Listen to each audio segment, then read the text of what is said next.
The rain came in the way New York rain sometimes does in October. Not a downpour but a persistence, the kind that doesn't try to impress anyone, and simply makes everything wet by degree. The streets outside Ashford Tower reflected the morning lights in long smeared streaks. The building itself rose 62 floors above the waterfall feature in its lobby, and the people moving through its revolving door moved quickly, shoulders hunched, umbrellas snapped shut, coats shaking off the morning. Reuben Carter walked slowly. He was 44, and he had been sleeping in a van for 4 months, and he was wet because he didn't own an umbrella and wouldn't until he could afford one. And these were facts about his life that he held without apology and without drama, because they were simply what was true.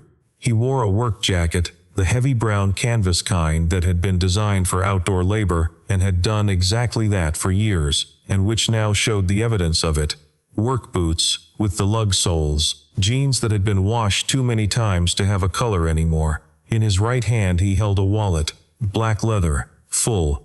He had found it 40 minutes ago, wedged against a storm drain 2 blocks north, half submerged, in a growing puddle from the rain. He had stood over it for a moment before picking it up. The way you stand over something you know is going to cost you something when you pick it up. Then he'd bent down and taken it. He'd counted the cash in the van before he drove over.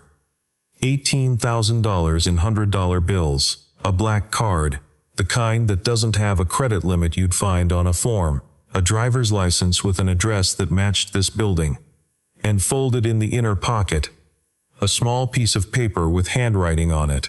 He hadn't read the note, it wasn't his. He set the $18,000 on the seat beside him, and he looked at it for a minute. He knew what $18,000 could do for him.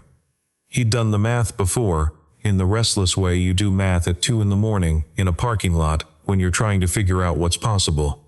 New deposit on an apartment, van repairs, tools, a few months of stability while he found work. He left it in the wallet and drove to the address on the license. The lobby of Ashford Tower was marble and water, and the quiet energy of significant money. A waterfall feature along the east wall made soft, constant sound.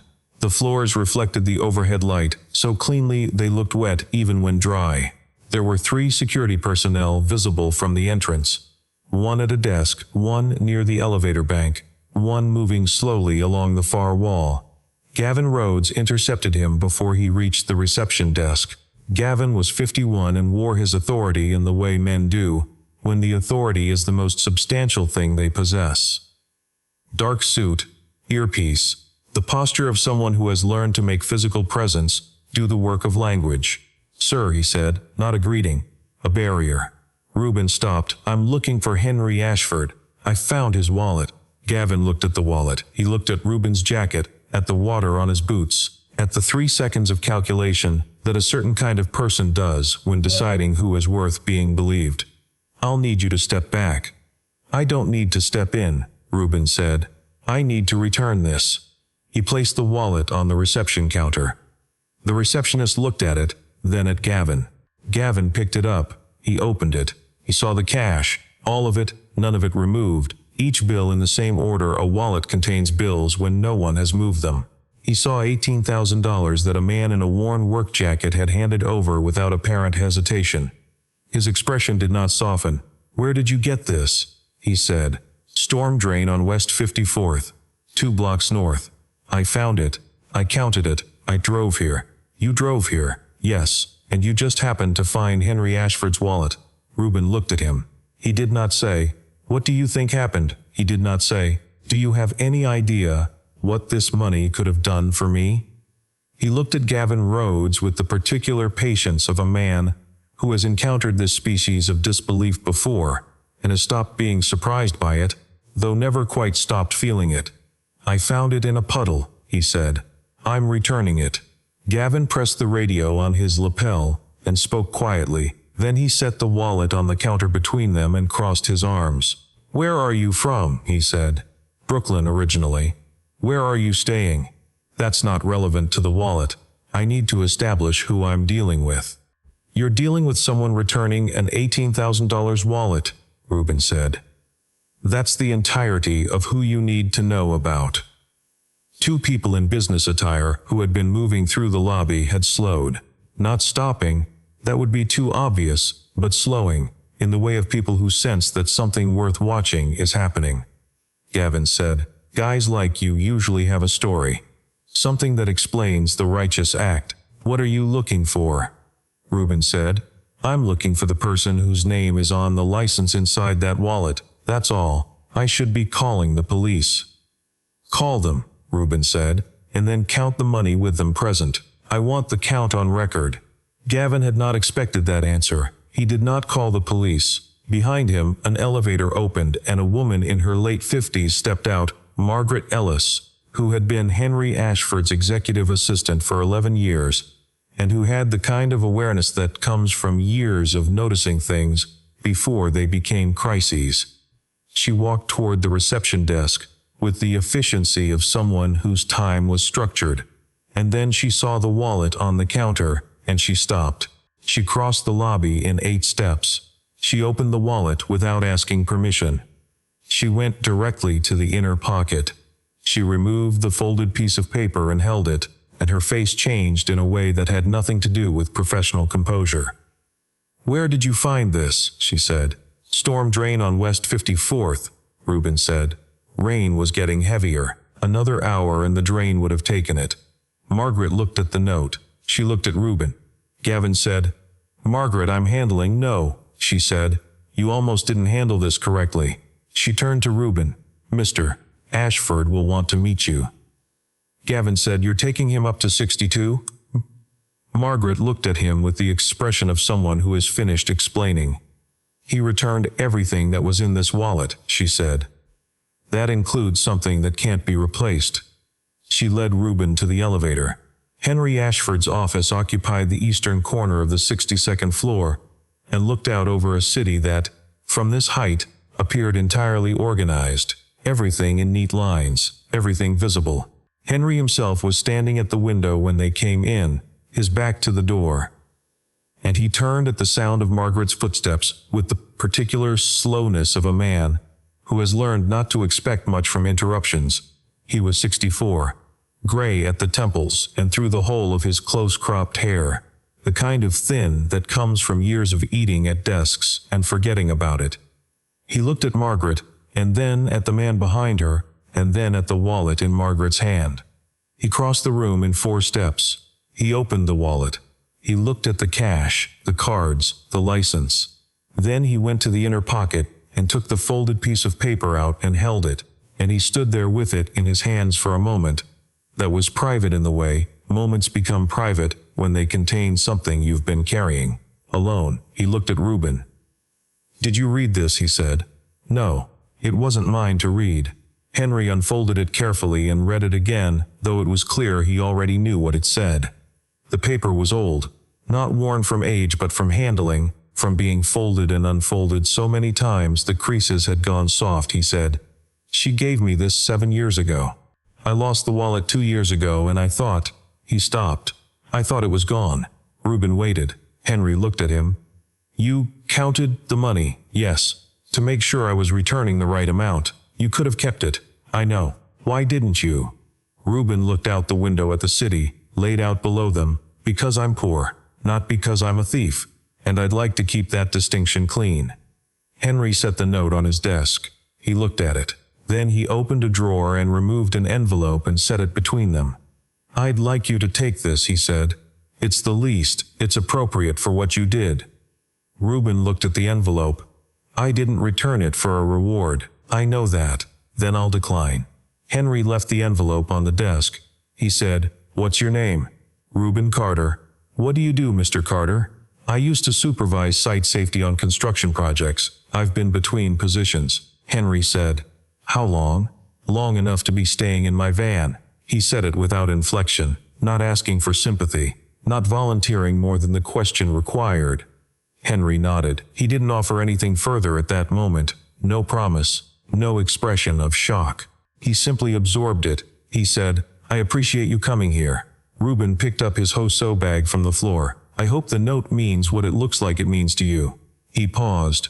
"She wrote it to be kept, whoever she was." He left. Henry sat at his desk after Reuben was gone and picked up the note. His wife Nora had written it during the planning phase of the Harbor Place project, when it had been what they both believed it was. A genuine attempt to build housing for people who worked in this city but couldn't afford to stay in it. She had pressed it into his wallet at a dinner they'd had, just the two of them, at a restaurant they'd been going to for 30 years, and she'd said, "Keep this where you'll see it when you're deciding something." He'd read it 1,000 times. Then he'd lost it, and he'd lost her, and the two losses had gotten tangled in his mind, in the way losses do when they happen close together. He set the note on his desk, and he looked at it for a long time. Then he asked Margaret to find everything she could about Reuben Carter. Not his financial status, not his background in the way you do a background check, his work history, what people said about him in the industry, why he had left Harbor Place. She came back 2 hours later. She gave him a folder. He read it. Reuben Carter had been a site safety supervisor for 18 years. He had no complaints filed against him. Multiple workers, when asked, said variations of the same thing. If Carter said don't go in, we didn't go in. He had a record of catching structural problems before they became incidents. He had once refused to clear a building after a flood until the electrical systems had been independently checked, and he had been right. He had been removed from the Harbor Place project 14 months ago. The stated reason was uncooperative behavior. The actual sequence, as far as Margaret could reconstruct it, was Reuben had flagged a series of concerns about substitute materials, reported them through appropriate channels, been told the concerns were noted and would be addressed, found that they had not been addressed, refused to sign off on sections of the work, and been terminated. After his termination, he had been informally placed on a do not hire list that moved through the contractor network in ways that were never documented and therefore never visible. He had tried to report to the city building department. His concerns had been logged. Nothing had been done with them. He had tried to find legal representation. He couldn't afford the retainer for the kind of lawyer who could have taken this case. He had tried to tell the story to a journalist. The journalist had found no editor interested in the story of one former contractor's allegations against a project that hadn't been built yet. He had run out of options. He had been living in his van for 4 months when a wallet fell out of the sky. That 4 months contained a particular education. He had learned that sleeping in a vehicle in New York required knowing which streets were ticketed and which weren't, which parking lots left you alone, and which would knock on your window at 3 in the morning. He had learned which community centers allowed showers to anyone who asked, and which required membership. He had learned that a man who looks like he's living rough is evaluated in the first 3 seconds of every interaction, and that those 3 seconds determine whether he gets the benefit of the doubt or the assumption. He had kept the Hoso bag dry through all of it.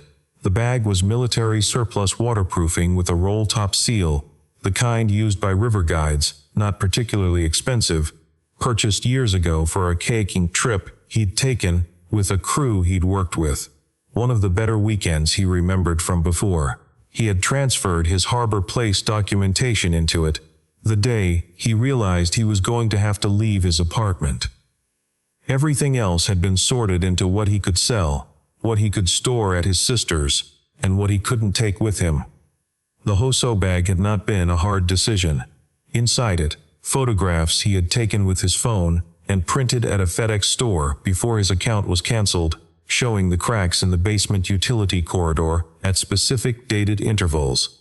A printed copy of his original safety concern report, time-stamped. The response from Daniel Cross's project manager, directing him to delay the formal filing. His own follow-up, sent the next day. The termination notice, dated 11 days later. Screenshots of the text thread with the junior engineer. The one that said Carter is right, but Cross wants it done before Q4. Transferred to paper because phones could be lost or broken. The original design specification for the basement drainage system, sourced from the public filing with the city permits. office the as-built documentation he'd photographed at the site, showing the substitute material installed. He had tried to hand this to people who could act on it. He had tried 6 times. He knew the count because he was the kind of man who kept counts. Meredith Vale had not expected Reuben to read the support agreement closely. She had designed it to be read quickly, the language generous on its face, the operative clause buried in a subordinate clause in paragraph 9. Non-disparagement regarding prior project affiliations was how it was worded. Clean, professional, euphemistic. Reuben read it at the dinner table in the Ashford Group executive dining room, turning each page slowly, and he reached paragraph 9 and he read it twice, and then he set the agreement down and put his pen in his pocket. He said, "This says I can't discuss Harbor Place after I sign." Daniel Cross said, "It's standard protective language in any settlement." Reuben said, "It's not a settlement. It's an offer of housing and a stipend." Meredith said, "It protects both parties." Reuben looked at her. "You're offering me a place to live in exchange for my silence about a building that isn't safe," she said. "That's not how we'd characterize." "How would you characterize it?" She smiled the professional smile. "We'd characterize it as a support arrangement that allows everyone involved to move forward." Reuben said, "The people who are going to live in Harbor Place don't know the drainage system is undersized. They don't know the inspection reports were doctored. They don't know the stairwell materials aren't rated for what's been installed." He looked at Daniel. "I'm not going to sign something that protects that." He picked up his bag from the chair beside him. He said, "I wasn't wrong to come here and return the wallet, and I'm not wrong to leave now."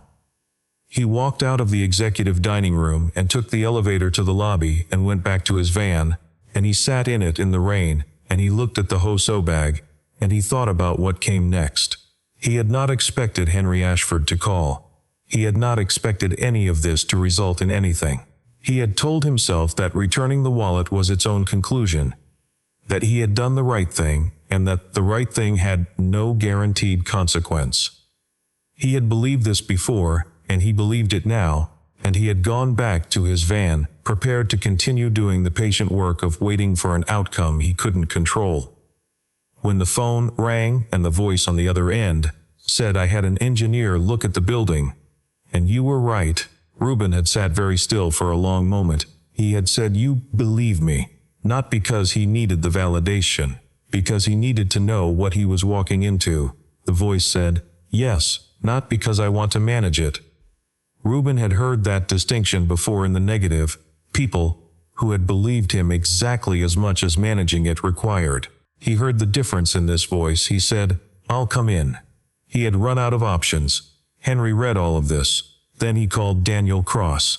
Daniel Cross was the COO of Ashford Urban Renewal Group, and had been running the Harbor Place project operationally since its second year. He was 52, and had the particular competence of someone who understood that the difference between a successful project and a failed one was often the distance between what the documentation said and what was actually happening, and who had learned to manage that distance with precision. He answered Henry's call on the first ring with the professional confidence of a man who believes he knows which calls require that tone. Henry asked about Harbor Place. He asked specifically about the safety concerns that had been reported 14 months ago. Daniel said they had been reviewed and resolved. Henry asked about Reuben Carter. Daniel said there was a half-second pause before he answered.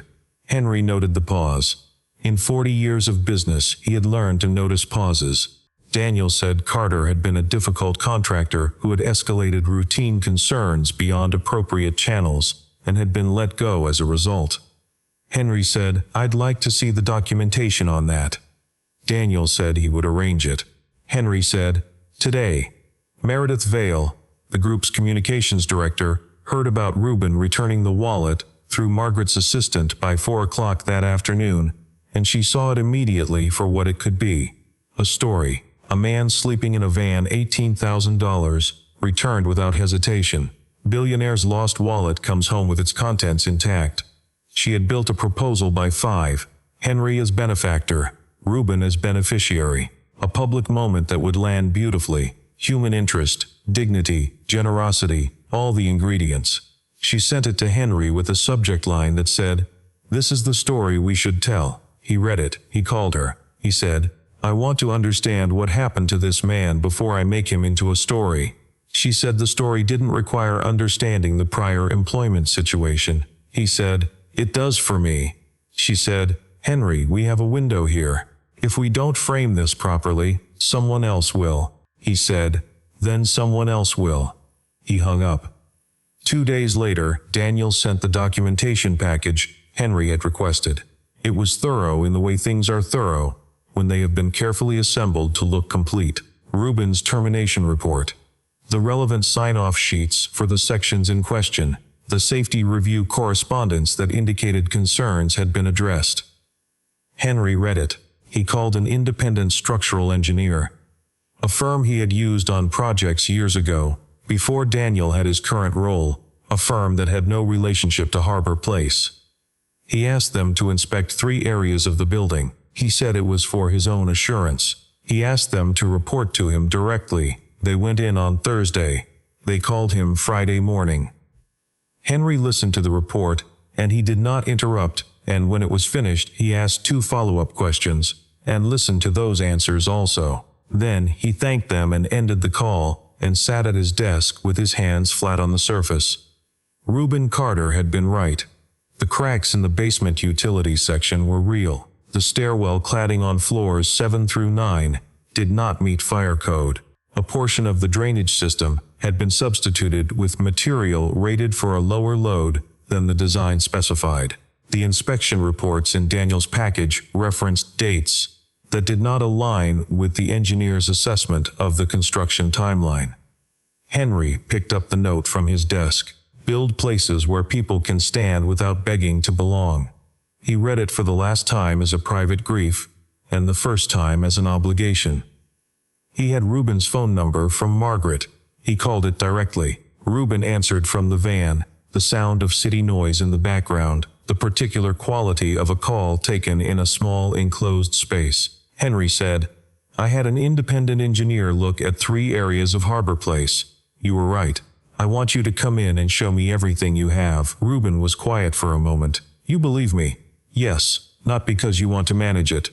"No." Another pause. Then Reuben said, "I'll come in." The board meeting was assembled in 48 hours. Reuben walked into the boardroom in the same jacket he'd worn to the lobby. He set the waterproof bag on the conference table. He took out the ho-so he had protected through 4 months in a van. The photographs of the cracking, the original design drawings with his annotations, the emails asking him to delay his formal report, the sign-off sheets with scanned signatures, the text message from a junior engineer that said, "Carter is right, but Cross wants it done before Q4. He did not look at Daniel Cross when he laid these documents out. He was not here for Daniel Cross. He was here for the building and the people who were going to live in it, he said. "I've been trying to get someone to read this for 14 months. I'm glad someone finally has." Daniel said, "His documentation is circumstantial. The production schedule pressures were legitimate business decisions." Carter was removed for performance issues unrelated, Henry said. The engineer confirmed structural concerns in 3 locations. The documentation shows sign-off dates that don't match construction timelines. A junior engineer has already confirmed in writing that the concerns were suppressed at your instruction. He looked at Daniel. "There's nothing circumstantial left." Daniel said, "Henry, you're going to cost this company." Henry said, "Sit down." He said it quietly. Daniel sat down. Henry told the board what was going to happen. Harbor Place was suspended from occupancy pending a full structural review. Daniel Cross was placed on immediate administrative leave pending external investigation.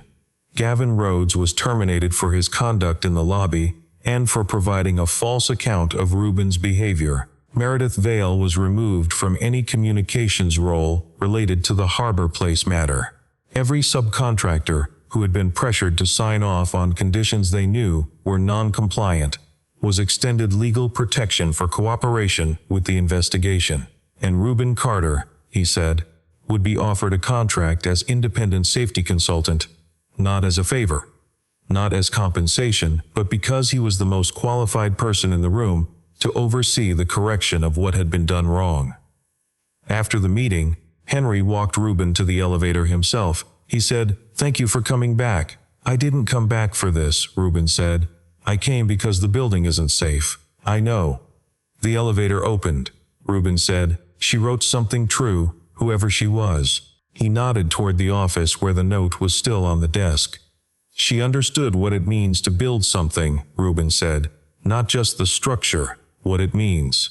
He went down. 3 months later, Harbor Place reopened. The basement had been reinforced. The stairwell cladding had been replaced. The drainage system had been rebuilt to specification. Every inspection report had been reissued, under the names of the engineers who had actually performed the work. The project file now contained, in its public-facing record, the names of the safety supervisors and laborers who had flagged concerns, not removed to protect the company's image, but present as part of what the building was. On the day the building opened, a new sign went up beside the entrance. Henry had gone to the site 3 times during the repair period, not to supervise. There were qualified people for that, but because he needed to see with his own eyes what had been done and what was being corrected. On the second visit, Reuben had walked him through the basement utility corridor and him, in the language of a man who had spent his career communicating these things to people who needed to understand them, what the original crack pattern had indicated, what the correction had required, and why the timeline on the original inspection reports couldn't have been accurate. Henry had listened, without interrupting. At the end he had said, "You knew this building was going to hurt someone." Reuben had said, "Yes, and you tried to stop it." "Yes, and they buried you for it." Reuben had looked at the repaired wall, new concrete, cured properly, the surface honest and unmarked. "They buried the report," he said. "I was still here." Henry had looked at the wall too. He had been thinking, in those weeks, about what it meant to put your name on something. He had put his name on a great many things over 40 years. Some of them had earned it. Some of them he had allowed other people to build beneath the cover of his name, without looking closely enough at what was being built. He said, "I should have been paying attention a long time ago." Reuben said, "Yes. But you're paying attention now." That was the thing about Reuben Carter. He did not offer more forgiveness than was warranted, and he did not withhold what was. On the day the building opened, a new sign went up beside the entrance. It said, in plain letters, "Built for people, protected by those who refused to stay silent." Below it, in smaller text, was the note Nora Ashford had written, "Build places where people can stand without begging to belong." Henry stood beside Reuben outside the building. He held out the wallet. "You should keep it," Reuben said. Henry took the note from inside and handed it to Reuben.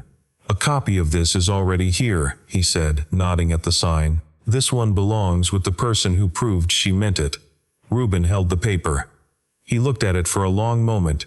He said, "This is the first time anyone has read correctly what I was trying to say." Henry said, "I should have been listening a long time ago." They stood outside the building that had been rebuilt honestly, in the October light which was clear and cold, and did not ask anything of anyone except to be seen. They thought he came to ask for something. But Reuben Carter had come to return what was not his, and to reclaim the truth they had buried under approval stamps and quarterly deadlines, and the assumption that a man sleeping in a van had nothing left worth listening to. Dignity is not something you lose when you lose everything else. It's something you carry when everything else is gone. And sometimes, the person who holds it longest is the one who finally makes the room understand what it was always worth. Thank you for watching. This channel is no longer supported by ads, and these stories continue because people believe they matter. Patreon is a quiet way to support the work with early access, story previews, and small moments of input before each tale is fully told. On screen now is a preview of the Patreon page. If you'd like to support the channel, the invitation is in the first pinned comment down below. I'll see you in the next story.